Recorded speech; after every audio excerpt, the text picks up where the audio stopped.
शिवसेनेशिवाय महापौर बसणार नाही एवढं सांगतो तुम्हाला. उंडरी असेल, पिसोळी असेल, वडाचेवाडी, आवतरवाडी, होळकरवाडी या गावामध्ये सुद्धा बापूंच्या मार्गदर्शनाखाली मी बरेच फंड आणलेले आहेत. फक्त त्यांनी 80 जागा लढून 60 जागा आलेल्या आहेत. त्यामुळे पुणे शहरात पण अशीच कंडिशन आहे. 110 जागा लढवल्या आहेत. चांगल्या जागा आपल्या ह्या महानगरपालिकेत येतील असा मला ठाम विश्वास आहे. की पिसोळीमध्ये माझ्या 21 वसाहत आहे. कोरोनाच्या काळामध्ये आपण त्यांना त्यामध्ये किचन चालू केलं होतं त्या लोकांसाठी. उपाशीपोटी कोणाला झोपू दिलं नाही आम्ही. ते माजी मुख्यमंत्री एकनाथभाई शिंदे यांच्या मार्गदर्शनाखाली नगरविकास खातं त्यांच्याकडे असल्यामुळं ह्या जागेवरती जी घरं आहेत त्यांना हक्काचं घर आणि नावं करून द्यायची जबाबदारी आमची आहे. ट्रॅफिक मुक्त आणि प्रदूषण मुक्त प्रभाग कसा होईल तो आम्ही जबाबदारी आम्ही घेत आहोत. त्याची खत विभागाच्या मागे लागून तो रोड ताब्यात घेऊन रोड करणार म्हणजे करणारच. त्यानंतर उंडरी आणि पिसोळीसाठी त्यांनी एक तो प्लॅन केलेला आहे. 5 लाख लिटरचा एक दिवस उंडरी आणि एक दिवस पिसोळीला असं पाण्याचं प्लॅनिंग आम्ही केलेलं आहे. आता पाण्याचं टेस्टिंग पण झालेलं आहे. साधारणतः इलेक्शन संपल्या ह्या गावठांचा पूर्णपणे पाणी प्रश्न सुटलेला आहे. महानगरपालिकेचे आयुक्त असतील, त्यांचे टॅक्स विभागाचे मुख्य हे असतील की आम्ही त्याचा टॅक्सचा पूर्ण मुद्दा आम्ही असं करणार की डबल म्हणजे डबल घेणारच. तर 4 वर्ष प्रशासक असताना सुद्धा आणि साहेब 3-2.5 वर्ष मुख्यमंत्री असताना नाना भानगिरे शहर प्रमुख होते पहिल्या 3 वर्षापासून. नानांनी कमीत कमी 700 ते 1000 कोटीची कामं मंजूर करून घेतली आणि हडपसर मतदारसंघामध्ये त्यांच्या प्रभागामध्ये जुना 26 मध्ये त्यांनी कमीत कमी 700 ते 800 कोटीची कामं केलेली. गुन्हेगारी वाढत असेल आज शहरामध्ये तसं पाहिलं तसं पुणे शहरामध्ये गुन्हेगारी कोयता गँग हे ते सगळं वाढलेला प्रकार आहे. आज आमचा प्रभाग कसा सुरक्षित राहील त्याची आम्ही जबाबदारी घेतो आहोत. महिलांना महिन्याला 1,500 रुपये मिळतात आणि ज्यावेळेस आम्ही निवडून येईल त्यावेळेस त्यांना 2100 रुपये मिळणार आहे. असं साहेबांनी तर सांगितलेलं आहे. आम्ही त्यांचं त्याच्या मागे पाठपुरा करून 2100 रुपये कसे महिन्याला यांना मिळतील ते करू. सर्व लाडक्या बहिणी आमच्या लाडक्या भावाबरोबर उभ्या आहेत, मागे पाठीशी उभ्या आहेत, आशीर्वाद आहे त्यांचा. त्यामुळे आमचा पॅनल चांगल्या मताधिक्य एवढी सगळ्या ग्रामस्थांना विनंती करेल मी की आम्हाला चांगल्या प्रकारचं मतदान करून निवडून द्यावं.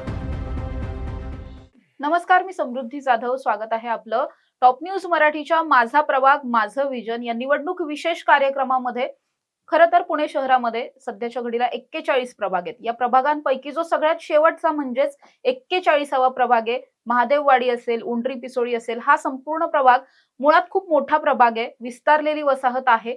विशेष म्हणजे या भागामध्ये नव्याने समाविष्ट झालेल्या गावांचा मुद्दा खूप जास्त ऐरणीवर असल्यामुळे या प्रभागाकडे संपूर्ण राज्याचं पुणे महानगरपालिकेच्या निवडणुकांच्या दृष्टिकोनातून लक्ष लागलेलं पाहायला मिळते. आणि अर्थात याच प्रभागासाठीचं तिथल्या नेत्यांचं विजन काय हे जाणून घेण्याचा प्रयत्न करणार आहोत. आज माझ्या बरोबर टॉप न्यूज मराठीच्या स्टुडिओमध्ये मच्छिंद्र दगडे आहेत, जे शिवसेनेचे अधिकृत उमेदवार आहेत या परिसरामधले.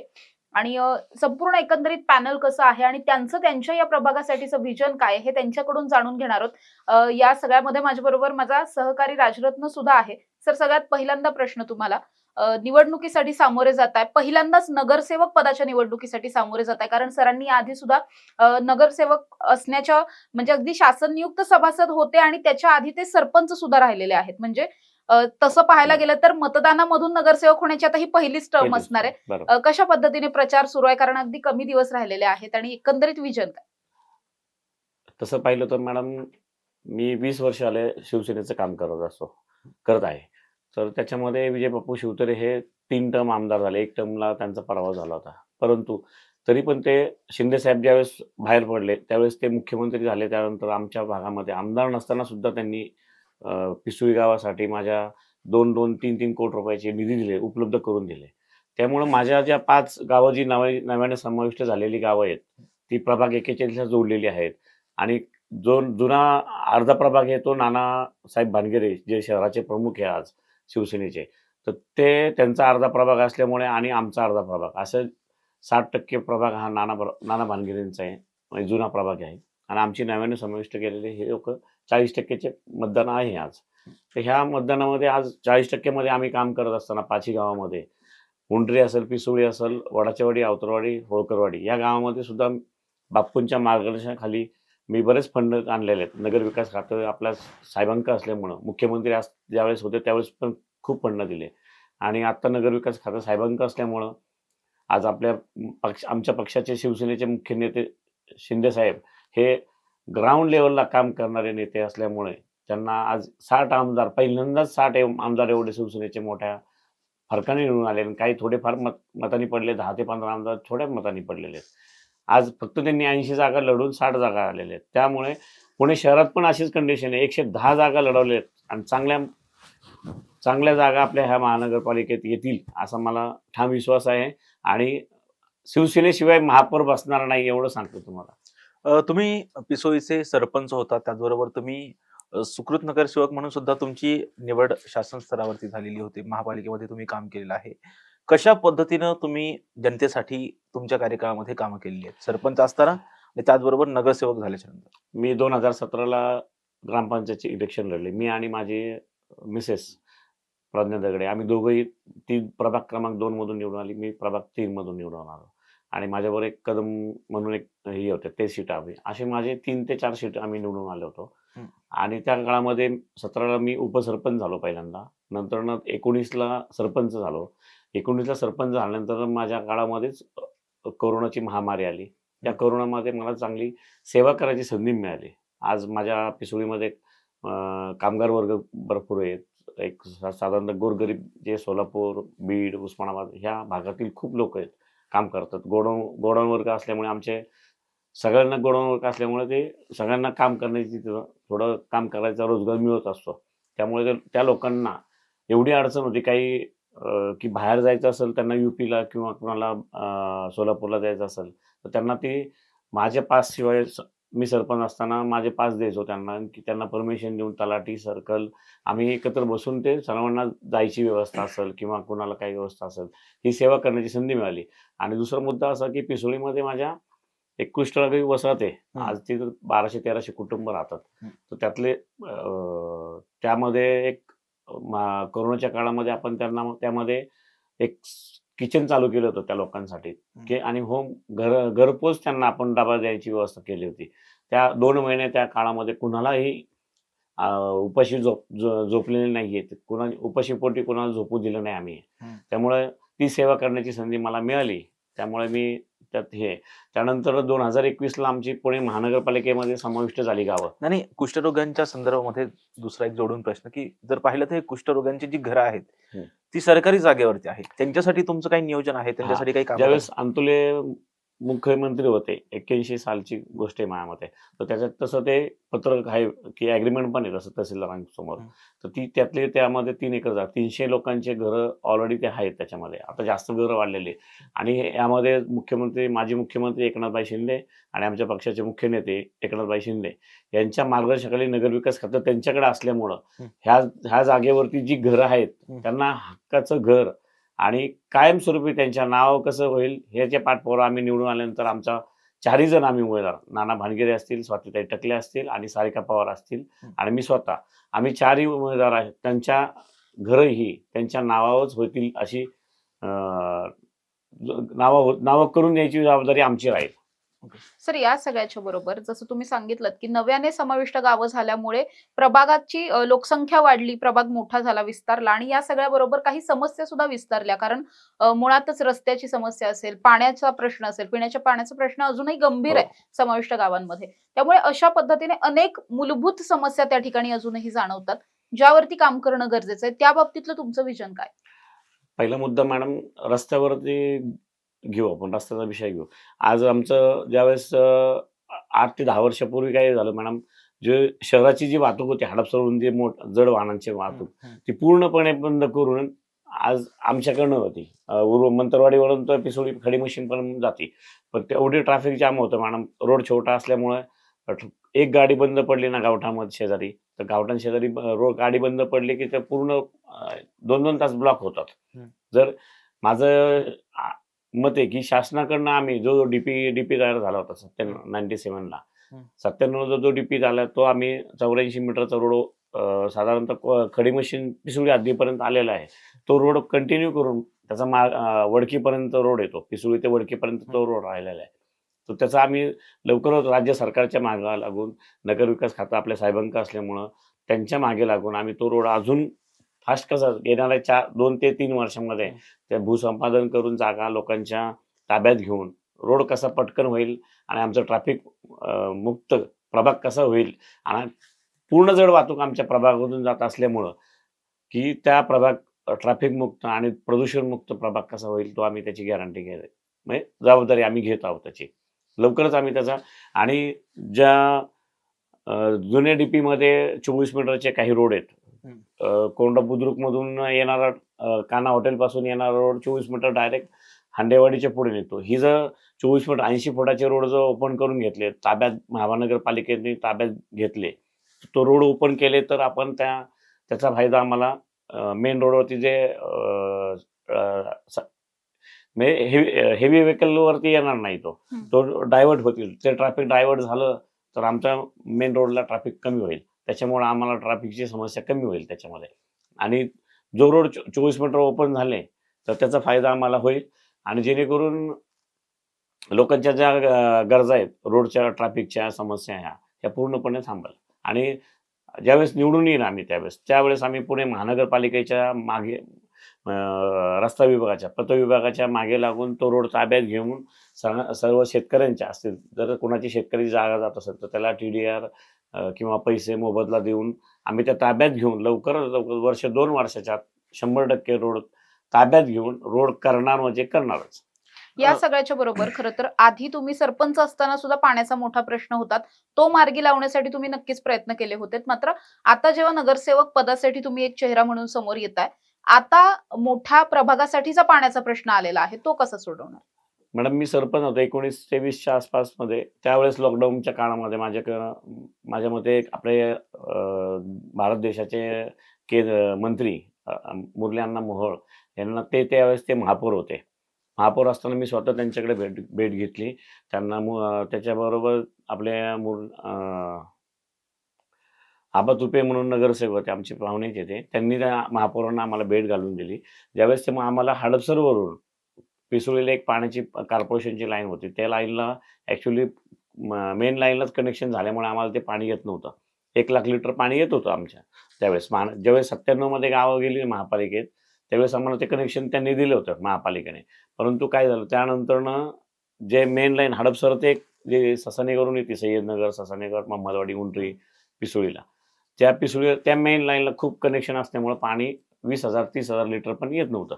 मग त्यामुळे आम्ही त्यांच्याकडं मागणी पण करायला गेलो होतो, जे काही तुमचं पाण्याचं मीटरचं बिल येईल, त्या मी ग्रामपंचायत सरपंच या नात्याने सांगत होतो की आम्हाला फक्त पाणी द्या, पाण्यासारखा पैसा होतो आम्ही आपल्याला, की जेणेकरून आम्हाला पाणी मिळालं पाहिजे. परंतु त्यावेळेस ते नंतर मेयर त्यांचं मुदत संपून गेली, पण ते काही पाणी मिळालं नाही आम्हाला अजून. तर ते पाणी येत होतं पहिलं अगोदरपासून, पण ते येत नाही आता पाणी. तुम्ही बुस्टरसाठी सुद्धा त्यानंतर मी काय केलं, 2022ला आम्हाला शासनयुक्त सभासद म्हणून माझी नेमणूक झाली. त्यानंतर मी रस्त्यासाठी आणि आज राज्य सरकारच्या मार्फत ड्रेनेजनी 40 करोड रुपयाची मंजुरी वर्क ऑर्डर पण झालेली आहे. आदल्या दिवशी वर्क ऑर्डर झाली आणि संध्याकाळी त्याला आचारसंहिता लागल्यामुळं काम चालू झालेलं आहे. पटेल म्हणून एक कॉन्ट्रॅक्टदार आहे, त्याला ते काम मिळालेलं आहे. पूर्ण पिसोळीचा DPR तयार झालेला आहे. त्याच्यामध्ये 40 करोड रुपये मंजूर झालेले आहेत आता. आणि ते पूर्ण पिसोळीचा ड्रेनेजचा प्रश्न हा पूर्ण मार्ग गेलेला आहे. आणि आता सध्या तरी समस्या ही ड्रेनेजची होती. मेन रोड असेल किंवा मेन ओढा असेल, त्या ड्रेनेजची व्यवस्था ही आज पूर्णपणे थांबल. त्याचा पाठपुरा मी आणि आमचे सभासद आणि बापूंच्या मार्गदर्शनाने आम्ही घेत आहोत. आणि दुसरा मुद्दा पाण्याचा प्रश्न. आता त्यानंतर आमचे सभासद म्हणून निवडून झाली. आमच्या महिन्याला एक मीटिंग असायची आयुक्त साहेबांच्या बरोबर. तर त्या प्रत्येक खात्याची मुख्य अभियंता किंवा मुख्य असायचे. तर त्यावेळेस पाणी पुरवठ्याचे जगताप साहेबांशी भेटून, नंदकुमार जगताप साहेबांशी भेटून आम्ही पाण्यासाठी बूस्टर बसवण्याची मागणी केली. त्यांनी बूस्टरची जी काय होते सगळी प्रोसेस केली. तिथं आज MSCBचं काम असल्यामुळे थोडं लेट झालं, नाहीतर ते आचारसंहितेच्या आधीच झालं असतं काम. आज पण त्याला वर्क ऑर्डर झालेली आहे. त्यानंतर उंडरी आणि पिसोळीसाठी त्यांनी एक तो प्लॅन केलेला आहे. 5,00,000 लिटरचा, एक दिवस उंडरी आणि एक दिवस पिसोळीला, असं पाण्याचं प्लॅनिंग आम्ही केलेलं आहे. तर साधारणतः ह्या महिन्याच्या जानेवारीच्या अखेरीस आता पाण्याचं टेस्टिंग पण झालेलं आहे. साधारणतः इलेक्शन संपल्या की ह्या गावठांचा पूर्णपणे पाणी प्रश्न सुटलेला आहे. त्यानंतर आम्ही आमदार विजय बापू शिवतरे आणि नाना भानगिरेंच्या यांच्या मार्गदर्शनाखाली जे तलाव असतील छोटे छोटे, प्रत्येक गावामध्ये तलाव आहेत. होळकरवाडीमध्ये, वडाच्यावाडीमध्ये, तुमचं पिसोळीमध्ये, उंडरीमध्ये आहेत. तर उंडरीमध्ये आज गोदरेज प्राण आणि गोदरेज ग्रीन ह्या 2-3 सोसायटी आहेत. टाटा ही एक आहे. टाटाची एक सोसायटी अजून एक तिथे.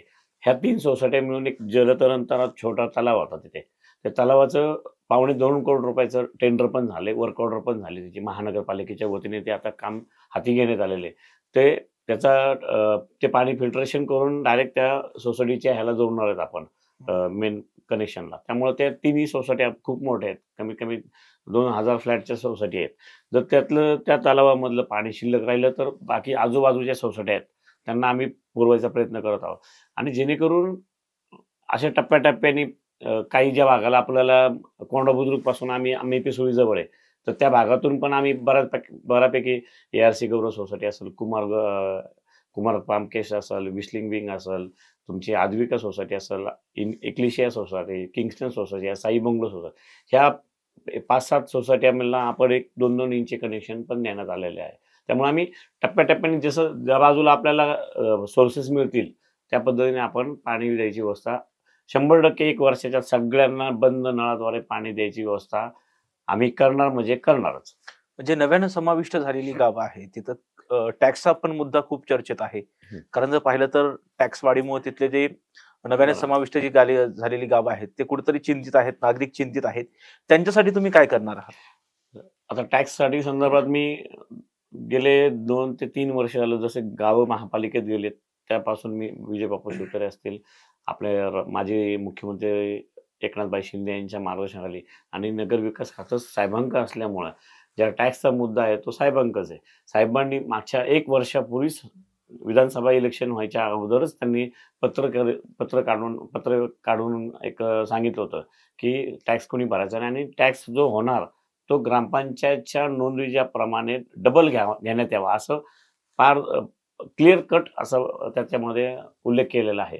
तरी सुद्धा महानगरपालिकेचे आयुक्त असतील, त्यांचे टॅक्स विभागाचे मुख्य हे असतील, ते दखल घेत नाही आणि ते दुसरे उत्तर देत असतात. त्यामुळं माझं मत आहे की आम्ही त्याचा टॅक्सचा पूर्ण मुद्दा आम्ही असं करणार की डबल म्हणजे डबल घेणारच, जोपर्यंत आम्हाला सगळ्या सुविधा देत नाहीत. म्हणजे ग्रामपंचायतीच्या डबलच टॅक्स घेतला पाहिजे. हो, घेतला पाहिजे आणि तो घेणारच आम्ही. तेवढाच त्याचा पाठपुरावा करून तो मागे लागून आम्ही डबल घेण्याचा प्रयत्न करतोय.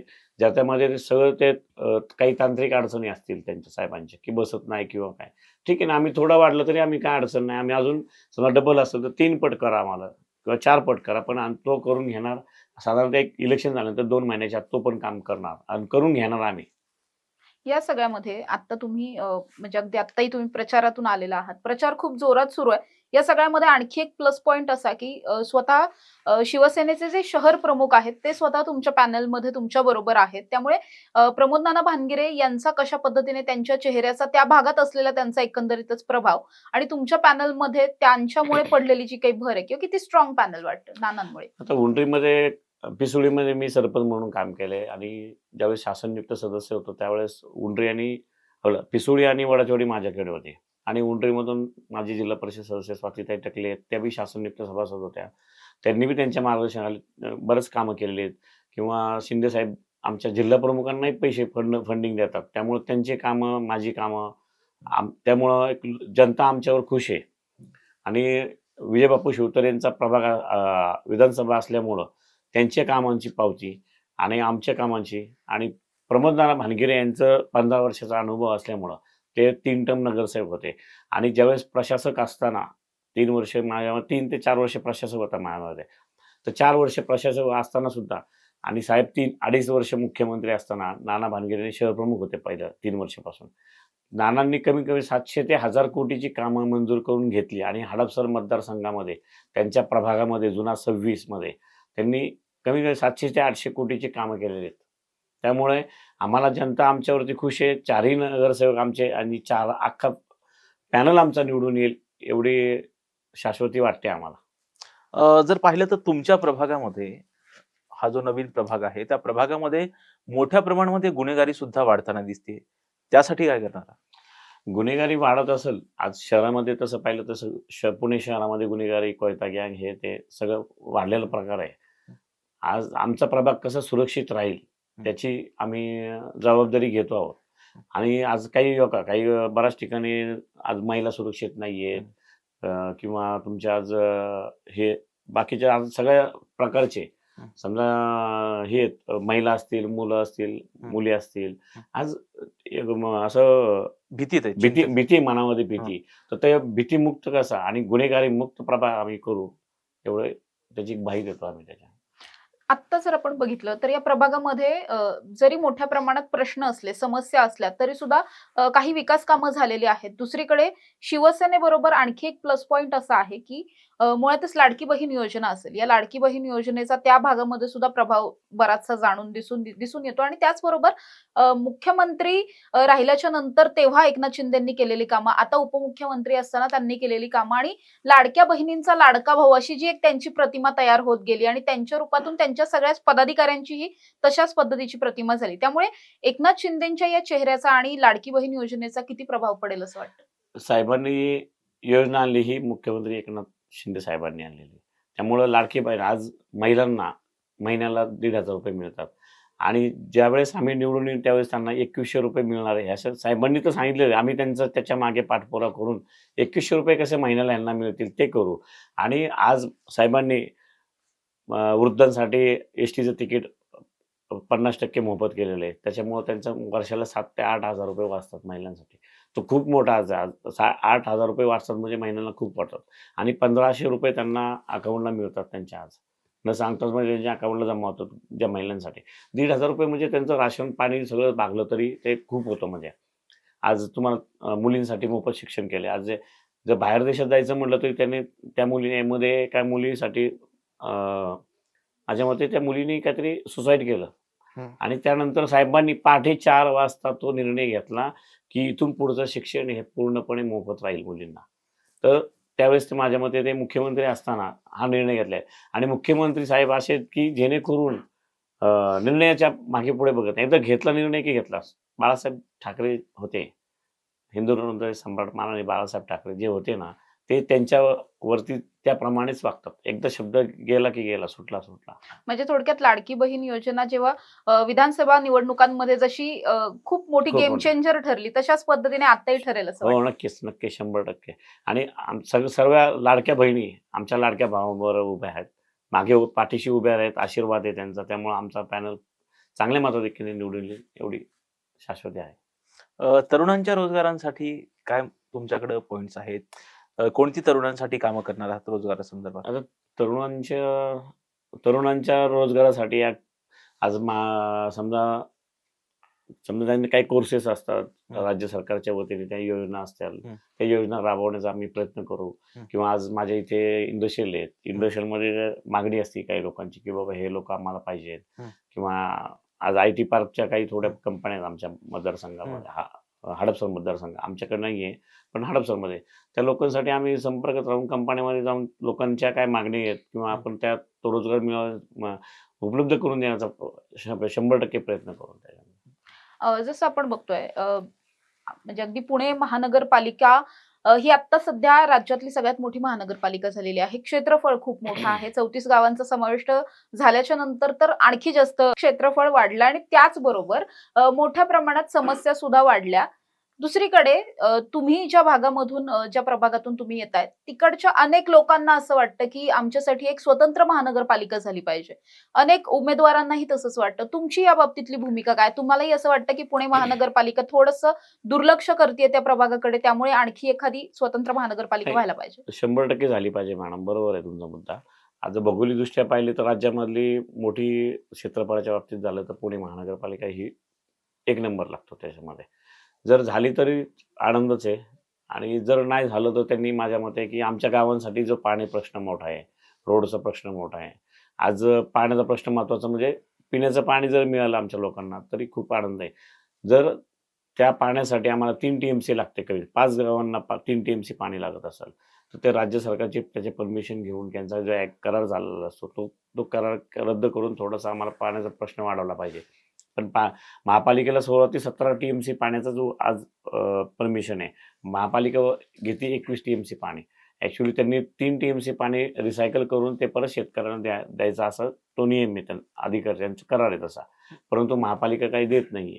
तर माझं मत आहे की त्यांनी बामा आस्केड असेल किंवा मुळशी डॅम असेल ते पाणी खडक असलं तर करून 2 म्हणजे आपल्या ह्याला करून ते ह्या गावांना कसं पुरवता येईल, किंवा बामासखेडचं आलं तर वडगाव शेरीचा तो भाग वाघोलीपर्यंत तो कव्हर होऊ शकेल, किंवा हडपसरपर्यंत कव्हर होऊ शकेल.